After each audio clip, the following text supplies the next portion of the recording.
പുരാണ ഇതിഹാസങ്ങളെ അടിസ്ഥാനമാക്കി നടത്തുന്ന പൗരാണിക കഥാപ്രസംഗ കലയാണ് ചാക്യാർകൂത്ത്.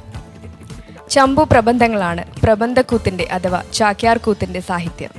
ചമ്പു പ്രബന്ധങ്ങളിലെ സംസ്കൃത ശ്ലോകങ്ങൾ ചൊല്ലി മലയാളത്തിൽ വ്യാഖ്യാനിച്ച് കഥ പറയുകയാണ് ഇതിൻ്റെ സ്വഭാവം. നർമ്മവും ആക്ഷേപഹാസ്യവും ചാക്യാർകൂത്തിൻ്റെ സഹജഭാവമാണ്. അവതരണം കലാമണ്ഡലം ജിഷ്ണു പ്രതാപ്, മിഴാവ് കലാമണ്ഡലം വിജയ്, താളം കലാമണ്ഡലം അശ്വതി.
ഭഗവൻ നാമങ്ങളെ ഉച്ചരിച്ചിരുന്നാൽ ജന്മജന്മാന്തരാർജിതങ്ങളായിരിക്കുന്ന ദുരിതരാശികൾ യഥാവലി സംഹൃതങ്ങളായി ചമയുമെന്നോ നിശ്ചയമാത്രമല്ലോ ആകുന്നത്.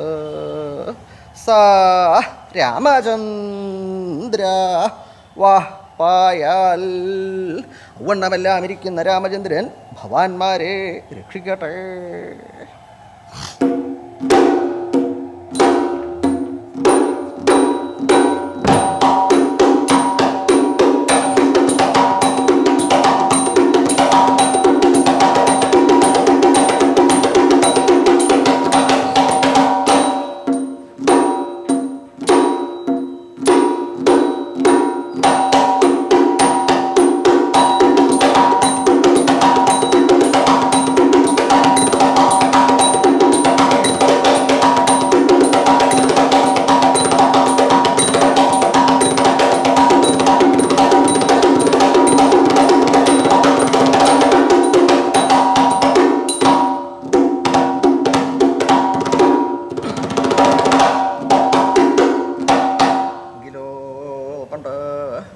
സൂര്യവംശാലങ്കാര സംബോധനായിരിക്കുന്ന ഭഗവാൻ ശ്രീരാമചന്ദ്രനോട് പുനർയുദ്ധത്തിനായിക്കൊണ്ട് രാവണൻ യുദ്ധഭൂമിയിങ്കൽ വന്ന് യുദ്ധത്തിനായിക്കൊണ്ടൊരുങ്ങി നിൽക്കുന്ന സമയത്തിങ്കൽ മാതലി ചോദിതാശ്വമായിരിക്കുന്ന രഥത്തെ ആരൂഢനായിരിക്കുന്ന ഭഗവാൻ ശ്രീരാമചന്ദ്രൻ രാവണൻ്റെ ബാഹുബലത്തെ കാണുവാനായി കൊണ്ട് ആഗ്രഹമുണ്ട് എന്നീ വണ്ണം പറഞ്ഞ സമയത്തിങ്കൽ രാക്ഷസ ചക്രവർത്തി രാവണൻ്റെ അവസ്ഥയാകട്ടെ.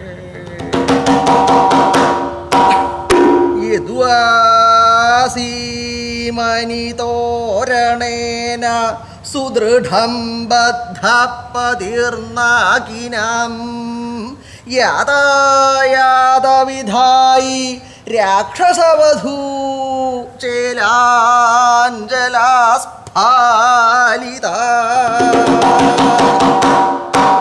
ലീലാതോലിതമുഗ്ധചന്ദ്രമകുടഗ്രാവണോപി രക്ഷപദേ മർത്യകോപി ദിദൃക്ഷതേ ഭുജബലം കാലായ കുർമോ നമഃ. കാലായ നമഃ കുർമാ. കാലത്തിനായിക്കൊണ്ട് ഞാൻ നമസ്കാരത്തെ ചെയ്യുന്നു. ആ രാക്ഷസ ചക്രവർത്തി രാവണൻ ഇങ്ങനെയാണ് വിചാരിച്ചത്. അദ്ദേഹത്തിൻ്റെ ആത്മകഥത്തെ ചെയ്യലുണ്ടായി. എന്ത് കേട്ടിട്ട് എന്നാണെങ്കിൽ ആ യുദ്ധഭൂമിയെങ്കിൽ വെച്ച് ശ്രീരാമചന്ദ്രൻ ഇന്ദ്രൻ കൊടുത്തയച്ചിട്ടുള്ളതായിട്ടുള്ള രഥത്തിങ്കിലേക്ക് ആരൂഢനായതിൻ്റെ ശേഷം രാവണനോട് പറഞ്ഞു, അല്ലേ രാക്ഷസ ചക്രവർത്തി, അങ്ങയുടെ പ്രസിദ്ധമായിട്ടുള്ള ബാഹുബലം ഉണ്ടല്ലോ, ബാഹുപരാക്രമം, അത് എനിക്കൊന്ന് കണ്ടാ കൊള്ളാൻ ആഗ്രഹമുണ്ട്, ഒന്ന് കാട്ടിത്തരൂ, എനിക്കത് കാണണമെന്ന് മോഹമുണ്ട് എന്ന് രാവണനോട് പറഞ്ഞു. അതങ്ങോട്ട് കേട്ടപ്പോൾ രാവണൻ എന്താ വിചാരിച്ചത്? രാവണന് മനസ്സിൽ തോന്നി, ഓ കാലായ നമഃ കുർമാ, ഞാൻ കാലത്തിനെ നമസ്കരിക്കണു. അല്ലാണ്ട് എന്താ ചെയ്യുക? ഇങ്ങനെ ഒരു കാലമായി പോയില്ലേ. ഈ കാലം ഇങ്ങനെ ആയി തീർന്നു, ഇതിനെ നമസ്കരിക്കാണ്ടിരിക്കാൻ പറ്റുമോ? ഇങ്ങനെ ആയി തീരും എന്ന് ആരെങ്കിലും വിചാരിച്ചിട്ടുണ്ടോ? ഇതെന്താ ഇതിപ്പോൾ ഇങ്ങനെ കാണാൻ? ഇതിങ്ങനെ ആയി തീരാൻ എന്താ? കാലത്തിൻ്റെ വൈഭവം. കാലത്തിൻ്റെ വൈഭവമാണ് മുഴുവൻ. കാലാണ് ഒക്കെ ഇതിനെയും ഉണ്ടാക്കണതും ഇല്ലാണ്ടാക്കണതും, കേമാക്കി തീർക്കണതും ഒന്നും ഇല്ലാണ്ടാക്കണതും ആരാ? അത് കാലം. അതുകൊണ്ട് കാലത്തിനെ ഞാൻ നമസ്കരിക്കണു. എന്താ എനിക്ക് ഇപ്പോഴാണത് ബോധ്യമായതേ. കാലം കാലം എന്ന് പറയുന്ന ഒന്നുണ്ട്, അതിന് ശക്തി ഉണ്ടെന്ന് ഇപ്പോഴേ മനസ്സിലായുള്ളൂ. അതുകൊണ്ട് ഞാൻ നമസ്കരിക്കണു. എന്താണെന്നല്ലേ? കോപിമാർത്തിയ ഭുജബലം ദിദൃക്ഷതേ. ഒരു മർത്യൻ ഭുജബലത്തെ കാണാനായി കൊണ്ട് ആഗ്രഹിക്കണു. ആരുടെ ഭുജബലത്തെ? രക്ഷാപതേ ഭുജബലം, രാക്ഷസ ചക്രവർത്തിയുടെ ബാഹുബലം, അല്ലേ? ഒരു മനുഷ്യൻ, കോപിമാർത്തിയ, കേവലം ഒരു മനുഷ്യൻ, ഒരു നിസാരനായിട്ടുള്ള ഒരു മനുഷ്യൻ, അവൻ എൻ്റെ മുമ്പിൽ നിന്നും കൊണ്ട് പറയാ, ഞാനാരാ? രാക്ഷസ ചക്രവർത്തി. അവന് കാണണമെന്ന് എനിക്ക് കാണാൻ മോഹമുണ്ടോ? ഒന്ന് കാട്ടി തരൂ, ഞാനൊന്ന് കണ്ടോട്ടെ. എന്താ നിനക്ക് കാണാൻ മോഹം? എന്താ നിനക്ക് കാണേണ്ടത്? കൊള്ളരുതാത്തവൻ, അവന് കാണണമെന്ന് ആഗ്രഹമുണ്ടത്രേ. കാലായ നമഃ കുർമാ. ഇവനെ കൊണ്ട് ആരാ ഇത് പറയിച്ചത്? കാലം. എൻ്റെ മുമ്പിൽ നിന്നും കൊണ്ട് അവനത് പറയാൻ അവനെ പ്രാപ്തനാക്കിയത്, അല്ലെങ്കിൽ അവനെ തോന്നിച്ചത് കാലമാണ്. ആ കാലത്തിനെ നമസ്കരിക്കാണ്ടിരിക്കാൻ പറ്റുമോ? രാക്ഷസ ചക്രവർത്തി, രാക്ഷസന്മാരുടെ ഭക്ഷണ സാധനമാണ് മനുഷ്യരെ. രാക്ഷസന്മാർക്ക് മനുഷ്യരെ ഭയപ്പെടേണ്ട ആവശ്യമില്ല.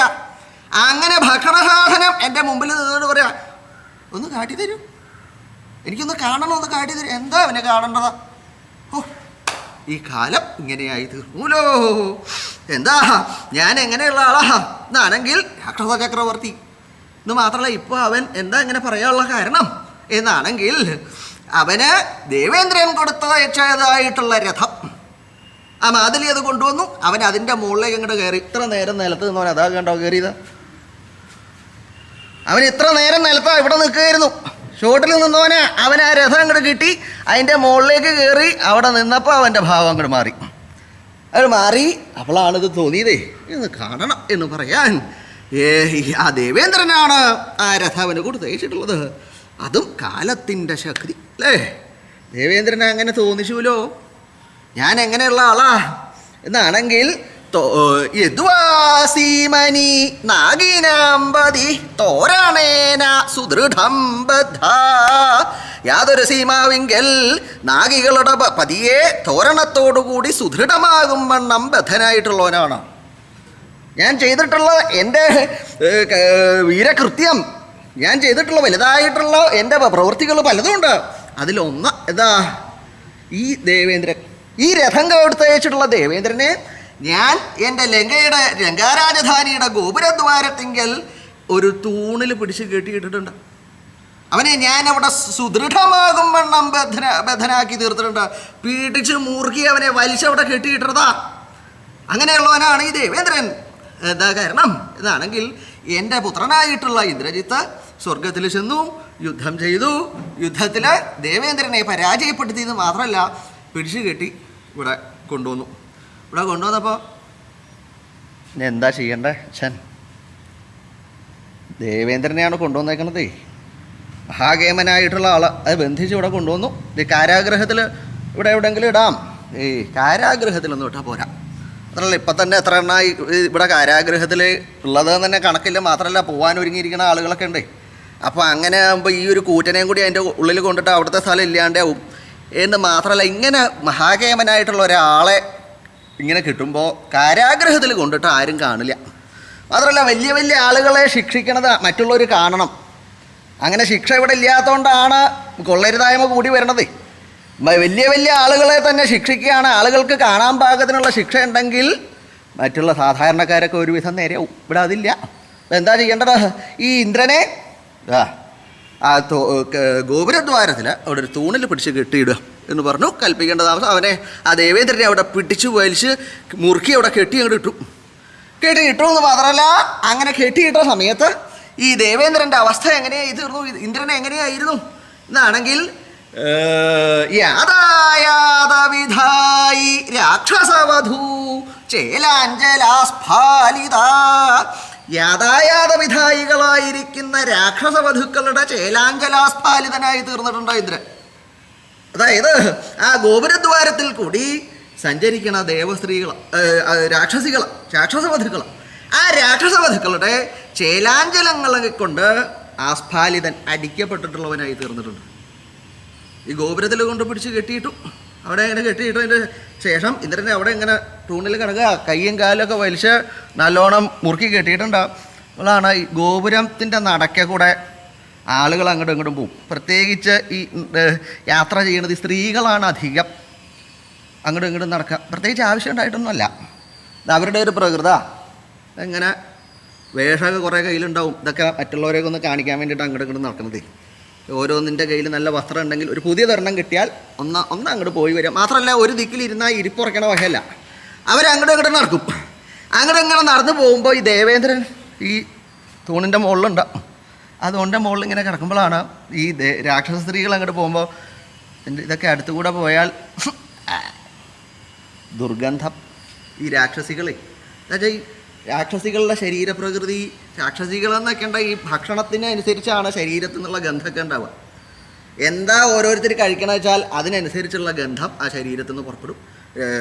സത്വഗുണമായിട്ടുള്ളതാണെന്ന് വെച്ചാൽ അതിനനുസരിച്ച്, രജോ ഗുണപ്രധാനമായിട്ടുള്ളതാണെന്ന് വെച്ചാൽ അതിന് പാകത്തിനുള്ള ഗന്ധം. അങ്ങനെയാണ് ശരീരത്തിൽ നിന്ന് പുറപ്പെടുക. ഇത് രാക്ഷസികളൊക്കെ അങ്ങനെയല്ലേ, എന്താ കയ്യിൽ കിട്ടണമെന്ന് വെച്ചാൽ അത് ചെലുത്തും, അതിനനുസരിച്ചുള്ള ഗന്ധം അവരുടെ ശരീരത്തുണ്ട്. മാത്രമല്ല വസ്ത്രവും അങ്ങനത്തതാണ്. രാക്ഷസികളെന്ന് വെക്കേണ്ട ഒരുവിധ സ്ത്രീകളിലേക്ക് വസ്ത്രം അങ്ങനെയാണ്. വസ്ത്രത്തിൻ്റെ ഗന്ധം ഇതെങ്ങനെ ദുർഗന്ധം ഉണ്ടാവുന്നത്, ശരീരത്തു നിന്നുള്ള ഗന്ധം ഇതിലേക്ക് പകരണമെന്ന് മാത്രമല്ല, ഇതൊക്കെ ഈ പോണ വഴി അടിച്ചു വരിക്കൊണ്ടാണ് നടക്കുക. സ്ത്രീകൾ വസ്ത്രം കൊടുക്കുന്നത് ശ്രദ്ധിച്ചോളൂ. അതിങ്ങനെ ഞാത്തിയിട്ട് ആ പോണ വഴി മുഴുവൻ ഇങ്ങനെ അടിച്ചു വരാൻ വേണ്ടി ഇവരാരോ ചുമതലപ്പെടുത്തിയിട്ടുണ്ടെന്നാണ് തോന്നുക. അങ്ങനെ അടിച്ചു വരിയിട്ടാണ് നടക്കണത്. എന്നാൽ ചില ആളുകൾ അങ്ങനെ ഉണ്ടത് ഇങ്ങനെ ഞാത്തിയുള്ളത്, അത് പിന്നെ രണ്ടാമതൊന്ന് പൊക്കി പിടിച്ച് നടക്കുക. എന്നാൽ പിന്നെ അതൊന്ന് കയറ്റി ചിറ്റിയാൽ പോരെ. ഇത് ഞാത്തിയിട്ടിട്ട് ഇതിങ്ങനെ പൊക്കി പിടിക്കണോ? അതിൻ്റെ ഇടയിൽ മുഴുവൻ ഇങ്ങനെ അടിച്ചു വാരിങ്ങനെ നടക്കും. ആ പോണ വഴിയിലത്തെ മാലിന്യം മുഴുവൻ അതിലുണ്ടാവും. ഇന്ന് മാത്രമല്ല ഈ ശരീരത്തെ ദുർഗന്ധം അതുമുണ്ട്. അപ്പോൾ ഈ രാക്ഷസികൾ അങ്ങോട്ടും ഇങ്ങോട്ടും പോകുമ്പോൾ ഈ ദേവേന്ദ്രൻ ഇതൊന്നും പരിചയമില്ലേ ദുർഗന്ധമൊക്കെ. അത് തൂണിൻ്റെ മുകളിൽ ഇങ്ങനെ കിടക്കുമ്പോൾ അടുത്തു കൂടെ ഇങ്ങനെ പോകുമ്പോൾ ദുർഗന്ധം, ഈ ശബ്ദം ഇങ്ങനെ കേൾക്കാണ്ട്. അപ്പോൾ രാക്ഷസികൾ ആദ്യം ഇങ്ങനെ വന്നപ്പോഴാണ് ഒരു ജന്തുവിടെ. ഏതായി ജന്തു? എടീ വാ, ഇതിനെ കണ്ടോ, ഇതിനെ കണ്ടോ? അതിൻ്റെ ദേവേന്ദ്രൻ്റെ അടുത്തിട്ട് നീ ആരാ നീയാ? നീ ഏത് ജന്തുവാ? ഞാൻ ജന്തു അല്ല. പിന്നെ ആരാ? ഇന്ദ്രൻ. ഇന്ദ്രൻ ഇന്ദ്രൻ ഇന്ദ്രനാ എന്ന് പറഞ്ഞാൽ ഏത് ജന്തുവാ? എന്ന് പറഞ്ഞാൽ ജന്തു അല്ല, സ്വർഗത്തിലെ ദേവന്മാരുടെ രാജാവാ. ദേവന്മാരുടെ രാജാവ് എന്താ ഇവിടെ വന്ന് ഇങ്ങനെ തൂണിൻ്റെ മുകളിൽ കെട്ടിപ്പിടിച്ചിരിക്കണതാ? കെട്ടിപ്പിടിച്ചിരിക്കണതല്ല, എന്നെ കൊണ്ടുവന്ന് പിടിച്ച് കെട്ടിയതാ. ഓ ഇത് ഈ രാക്ഷസ സ്ത്രീകൾ ഇതിങ്ങനെ കണ്ടപ്പോൾ അവർക്ക് കൗതുക വിശേഷമായിട്ടുള്ളൊരു സാധനം കണ്ടതല്ലേ. അപ്പോൾ അവരെന്തുണ്ടായാൽ പിന്നെ ഒരുത്തി അറിഞ്ഞാൽ മതി ഇങ്ങനെയുള്ളൊരു സാധനം കണ്ടാൽ മറ്റവരോട് പറയുക. അങ്ങനെയല്ല, എന്തെങ്കിലും ഒരു കാര്യം എത്രയും പെട്ടെന്ന് പരസ്യമാവണമെങ്കിൽ സ്ത്രീകളോട് പറഞ്ഞാൽ മതി. അവരറിഞ്ഞാൽ പിന്നെ അത് വേഗം ആ പ്രദേശം മുഴുവൻ ആ വാർത്ത അങ്ങോട്ട് എത്തും. മറ്റുള്ള സ്ത്രീകളോടൊക്കെ പറഞ്ഞു. അവരുമൊക്കെ എടീ അവിടെ നമ്മുടെ അവിടെ ഗോപുരത്തിൽ ഇന്ദ്രൻ അങ്ങനെ ഒരു ജന്തു വന്നിട്ടുണ്ട്, അതിനെ കൊണ്ട് കെട്ടിയിട്ടേക്കുക. എന്നാ പോയി കാണാം. നീ എങ്ങടാ? നീ ഏത് വഴിക്കാ പോണത്? ഞാൻ ഈ വഴിക്കാ. ഇങ്ങനെ പോയാൽ മതി, വളഞ്ഞു ചുറ്റി പോവാം. അവിടെ അതുവഴി പോയാൽ ആ ജന്തുവിനെ കാണാം. ഇങ്ങനെ പറഞ്ഞ് പല ആളുകളോടും പറഞ്ഞ് ഈ രാക്ഷസ സ്ത്രീകൾ ഇന്ദ്രനെ കാണാൻ വേണ്ടിയിട്ടും പറ്റും ഒക്കെ ആയിട്ട് ഈ ഗോപുരക്കുടത്ത് കൂടെ ഇങ്ങനെ നല്ലോണം അങ്ങനെ സഞ്ചാരം തുടങ്ങി. ധാരാളമായിട്ട് സഞ്ചാരമായി. അങ്ങനെ സഞ്ചാരമായപ്പോൾ നേരത്തെ 1-2 പോകുമ്പോൾ തന്നെ ദുർഗന്ധം സഹിക്കാൻ പറ്റില്ലായിരുന്നു. അപ്പോഴാണ് ഈ കൂട്ടത്തോടുള്ള വരവാ. ശരീരത്തിൽ നിന്നുള്ള ദുർഗന്ധമുണ്ട്, വസ്ത്രത്തിൽ നിന്നുള്ളതുണ്ട്. മാത്രമല്ല അടുത്ത് വന്നിട്ട് നീ ആരാ ഞങ്ങളുടെ വായ വളർന്നിട്ടാണ് ചോദിക്കുന്നത്. അപ്പോൾ അതിൻ്റെ ഉള്ളിൽ നിന്ന് വേറെ പുതിയത് വരുന്നുണ്ട്. ഇതൊക്കെ കൂടി സഹിച്ചിട്ട് വേണം അവിടെ കിടക്കാൻ. കുറച്ച് കഴിഞ്ഞപ്പോൾ ഇവരിത് ശ്രദ്ധിച്ചു. ഞങ്ങളടുത്ത് വരുമ്പോൾ ഇത് ഇന്ദ്രൻ എന്താ ഇങ്ങനെ ശബ്ദം ഉണ്ടാക്കണത്? ഇന്ദ്രൻ എന്താ ഇങ്ങനെ ശബ്ദം ഉണ്ടാക്കണത്? എന്താ?